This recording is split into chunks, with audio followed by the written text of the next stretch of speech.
2024 లేదా 25లో డిగ్రీ లేదా బీటెక్ చదివారా? సాఫ్ట్‌వేర్ జాబ్ కోసం ఎదురు చూస్తున్నారా? అయితే కోడ్ జ్ఞాన్ 100 డేస్ కోర్సులో చేరండి. జాబ్ సాధించండి. ఎస్పెషల్లీ ఒక్కరికి జీవితం మీద ఆసక్తి తగ్గిపోయింది అనేది ఏ విధంగా తెలుస్తుందంటారు? దాన్ని ఎలా గుర్తించాలి? అలా వచ్చింది అంటే సైకలాజికల్‌గా దాని కాన్సిక్వెన్స్ ఏ విధంగా ఉంటుంది? దీని నుంచి ఎలా బయటపడాలి? చాలా పవర్ఫుల్. జీవితం మీద ఆసక్తి లేదు అంటే వాళ్ళ శక్తి వాళ్ళు గుర్తించట్లేదు. ఊరికే పంచ్ లైన్ కోసం బావుందని చెప్తున్నాను గానీ, యాక్చువల్‌గా అంత సీన్ ఇవ్వద్దు లైఫ్‌కి. లైఫ్‌కి, జీవితానికి అంత సీన్ లేదు. చాలామందేంటంటే, నా జీవితానికి ఏదో ఉంటుంది. ఒక ఫినిష్ లైన్ ఉంది. ఆ ఫినిష్ లైన్ వైపు నేను పరిగెట్టాలి. పరిగెట్టి కబడ్డీ, కబడ్డీ, కబడ్డీ అని ముట్టుకోగానే నాకేదో అయిపోతుంది అనేటట్టుగా ఆలోచిస్తారు. జీవితానికి, జీవితంలో వచ్చే సర్కమ్‌స్టాన్సెస్‌కి, సిట్యుయేషన్స్‌కి, వాటి నుంచి వచ్చే రిజల్ట్స్‌కి అంత సీన్ లేదు. ఈ విషయం అర్థం కాక జీవితంలో అదేదో ఒక చిన్న ఇన్సిడెంట్ జరగగానే నేనేదో కోల్పోయాను, నాకేదో నష్టపోయింది, నేనిలా కష్టాల్లో ఉండిపోయాను, నాకేమీ కావట్లేదు అనే ఒక మానసిక ఆందోళనకెళ్ళి అదేదో జీవితంలో ఆసక్తి కోల్పోయి ఇంకెందుకీ లైఫ్ అనేటట్టుంటారు. నేను మళ్ళీ చెప్తాను. సరదాగా చెప్పినా నిజముగా ఆ మాటది. జీవితం మీద ఆసక్తి లేదు అంటే ఆ శక్తిని మీరు గుర్తించట్లేదు. జీవితం you are the God self అనే విషయం మర్చిపోయి ఏదో ఒక ఫినిష్ లైన్ ఉంటుంది. పరిగెట్టి, పరిగెట్టి, పరిగెట్టి ఆ 10 లక్షలు సంపాదిస్తేనే నేనేదో గొప్పవాడిని అయిపోతానేమో అనుకుని ఒకడిని ఒక ఒక అమ్మాయి ఎవరినో అబ్బాయిని ప్రేమించింది. వాడు సమ్ రీజన్ మోసం చేసి వెళ్ళిపోయాడు. మ్యారేజ్ అయిపోయిందో వెళ్ళిపోయాడు. నాకు జీవితం మీద విరక్తొచ్చింది. నాకింకేమి లేదు అని స్టార్ట్ చేసింది. అలా చాలా డబ్బును మోసం చేశాడని, ఫ్రెండ్ మోసం చేశాడని, నా భార్య మోసం చేసిందని, లేకపోతే నా భర్త ఇలా చేశాడని చాలామంది జీవితానికి ఒక నిర్వచనం ఉంటుంది. ఆ నిర్వచనం కోసం నేను ఓడిపోయాను. అయ్యయ్యో! నేనెంత మంచివాడిని, నేనెన్ని కష్టాల్లో ఉన్నాను అని నిజంగా లిటరల్లీ మైండ్‌లో ఓవర్ యాక్షన్ చేసి రియల్ లైఫ్‌ని ప్రాబ్లమ్ చేసుకుంటారు. నేను పెద్ద పెద్ద వాళ్ళలాగా అదేదో ముసలి వాళ్ళు కూర్చొని మాట్లాడుకున్నట్టు కాదు. చాలా క్యాజువల్‌గా, సింపుల్‌గా ఫ్రెండ్‌లాగా చెప్తున్నా. నిజంగా నేను చెప్పింది నమ్మండి. ఈ ఒక్క థాట్ ఇప్పుడు డల్ కూర్చున్నారా? మీరు కూర్చున్న చోట అనుకోండి. అంత సీన్ ఎందుకిస్తున్నా దీనికి? అంత సీన్ ఏమొచ్చింది ఇప్పుడు నాకు? అంత కష్టం ఏమేమొచ్చేసింది? ఒక చీమ బతుకుతోంది, దోమ బతుకుతోంది, ఒక బొద్దింక బతుకుతోంది హ్యాపీగా. దాన్ని చంపుతా అంటే బొద్దింక కూడా పారిపోతుంది. నాకీ జీవితం వద్దు, నాకీ బొద్దింక జీవితం వద్దు అని ఎప్పుడూ అనుకోదు. మనిషిగా ఉండి ఇంత కాంప్లెక్స్ హ్యూమన్ మైండ్ వచ్చి మనకి అంత బ్యూటిఫుల్ కాన్షియస్నెస్‌ని మనము విచక్షణతో అర్థం చేసుకునే మైండ్ ఉండి, జీవితం మీద విరక్తి, నాకీ లైఫ్ వద్దు అనే దాంట్లోకి వెళుతున్నామంటే ఎంత మైండ్‌లో ఓవర్ యాక్టివిటీ చేస్తున్నాము అన్నది ఒక్కసారి రియలైజ్ కావాలి. లైఫ్ సచ్ ఎ బ్యూటిఫుల్, అలా విచ్చుకుంటే ఎంత బావుంటుందో తెలుసా? నీ లోపల నువ్వు ఆ ఎనర్జీని రెజొనేట్ చేసుకోలేకపోతున్నావు కాబట్టి నీకింకోటేదో రావాలి అనే దాంట్లో ఉన్నాం. ఈ మాట చెప్పగానే నేను సెషన్స్ చేస్తుంటా కదా! చాలామంది మీకేం సార్ చెప్పడం ఈజీ సార్, ఇవన్నీ మేము విన్నాం సార్. ఇందులోనే పడి తిరుగుతా ఉంటారు జస్ట్ ఫూలిష్‌గా.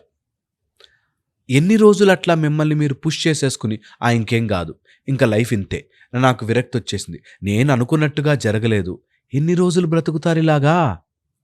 ఒక్కసారైనా లైఫ్‌లో ఇంతకంటే ఇంకొక మార్గంలో ఆలోచించలేనా? ఇన్ని వేల జీవరాశులలోంచి మనిషిగా మాట్లాడే కెపాసిటీ ఇచ్చి, ఆలోచించి విచక్షణతో నిర్ణయము తీసుకునే కెపాసిటీ ఇచ్చి, నాకింత కెపాసిటీ ఇచ్చిన హ్యూమన్ లైఫ్‌ని ఏమైతది మ్యాక్సిమం? నేను ఇంకా బెటర్‌గా ఎందుకు బతకలేను అని ఆలోచించడం మొదలు పెడితే life will be beautiful at any given point of time. ఎంత పెద్ద కష్టం ఉన్నా. ఎందుకు చెయ్యరు అంటే, సరే నాకు అర్థమైంది, ఖచ్చితంగా. అందరికీ తెలుసు. ఓకే, బయటకు రావాలని తెలుసు. ఎందుకు చేయరు తెలుసా? అలవాటైపోతుంది. చాలామంది they are being sad is an addiction. నా లైఫ్ విరక్తి చెందింది ఈజ్ ఎన్ ఎడిక్షన్. ఎవరైనా మోటివేట్ చేస్తున్నా, ఎవరైనా ఏం కాదురా లైఫ్, నేనంతే, నేను డల్గా ఉంటాను, నన్ను అందరూ వచ్చి తోస్తా ఉండాలి. చాలా మందికి చెప్తుంటాను, ఎందుకు అలా ఉన్నారు అని అడిగితే వాళ్ళు, నాకు ఫ్యామిలీలో సపోర్ట్ లేదు సార్, నాకు ఎవరు కోఆపరేట్ చేయట్లేదు సార్. అరే సపోర్ట్ కాళ్ళు చేతులు లేని వాళ్ళకి కర్రలు ఇస్తాయి. మనుషులకి ఏ సపోర్ట్ అవసరం లేదు. ఇండివిజువల్గా ఆనందంగా ఉండడానికైతే సపోర్ట్ అవసరం లేదు. పోనీ ఏదైనా ఫిజికల్గా ఫుడ్ కావాలి, బట్టలు కావాలంటే పోనీ సపోర్ట్. అరే ఆనందంగా ఉండడానికి ఏ సపోర్ట్ అవసరం లేదు. చిన్న విషయం. ఇది జరగనివ్వకుండా, ఇంత సింపుల్ కదా, ఆలోచించనివ్వకుండా వాళ్ళకి వాళ్ళే కొన్ని కండిషనింగ్స్, కొన్ని ఆలోచన విధానాలు, కొన్ని అనవసరమైన చోట అనవసరమైన మంచితనాన్ని ముడిపెట్టుకుంటారు. అనవసరమైన చోట అనవసరమైన మంచితనాన్ని ముడిపెట్టుకుంటారు. ఫర్ ఎగ్జాంపుల్ చెప్తాను. ఒక అమ్మాయి, ఆమె చెల్లి, వాళ్ళ అక్క ఈజ్ 4 years పెద్ద. ఆమెకి పెళ్ళైతేనే కానీ ఈమె పెళ్లి చేసుకోను, ఆమెమో నాకు పెళ్ళొద్దేమొద్దు అని ఎవరి మీదో ఎప్పుడో కోపంతో అలిగి ఆమె పెళ్లి చేసుకోలే. ఆమె చేసుకోలేదు కాబట్టి ఈమె అక్క చేసుకోకుండా మనం చేసుకోగల మంచిది కాదు కదా సార్, తన జీవితం ఏమవుతుందో అని ఈమె ఇలాగా అనవసరమైన చోట అనవసరమైన మంచితనాన్ని పెట్టుకుని ఈమె ఇప్పుడు ఎవరైతే లవ్ చేసిందో వాడిని పోగొట్టుకుని లైఫ్ కాంప్లికేట్ చేసుకుంటారు. సింపుల్ స్ట్రైట్ ఫార్వర్డ్ జీవితాన్ని బ్రతకడం ఎంత సింపుల్గా చేసుకోవచ్చు అనేది వదిలిపెట్టి అదేదో ఆలోచిస్తూ ఇదేదో ఆలోచిస్తూ లేనిపోని లాజిక్కులు లేనిపోని చోట. మా గురువుగారు చెప్పేవారు, స్పిరిచువాలిటీ అంటే ఏంటో తెలుసారా, ఎక్కడున్న బుక్ని అక్కడ పెట్టడం, ఎక్కడున్న సామాన్లు అక్కడ పెట్టడం, ఎక్కడున్న ధర్మాన్ని అక్కడ ఫాలో కావడం. చాలామంది చేయరా పని, ఎక్కడి నుంచో తీసుకొస్తారు ఒక లాజిక్ తీసుకొచ్చి, మరి అప్పుడు సీతాదేవి అలా చేసింది కదా అనేదో. అరే నీకెందుకు అవన్నీ?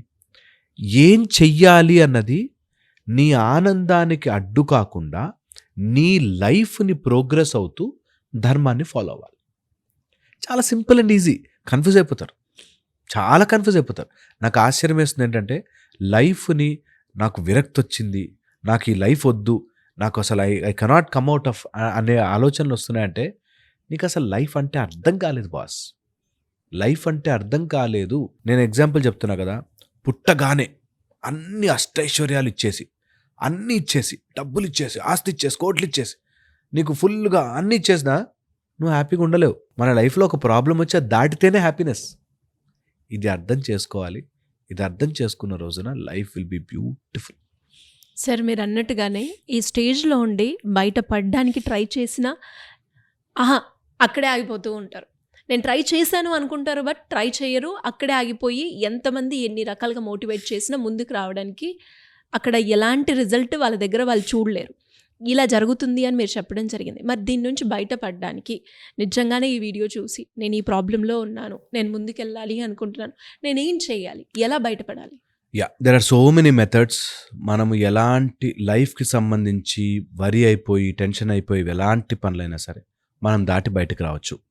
బికాస్ అది మనమే తయారు చేసుకున్నాం, మనమే దాంట్లోంచి బయటకు రావచ్చు. First thing.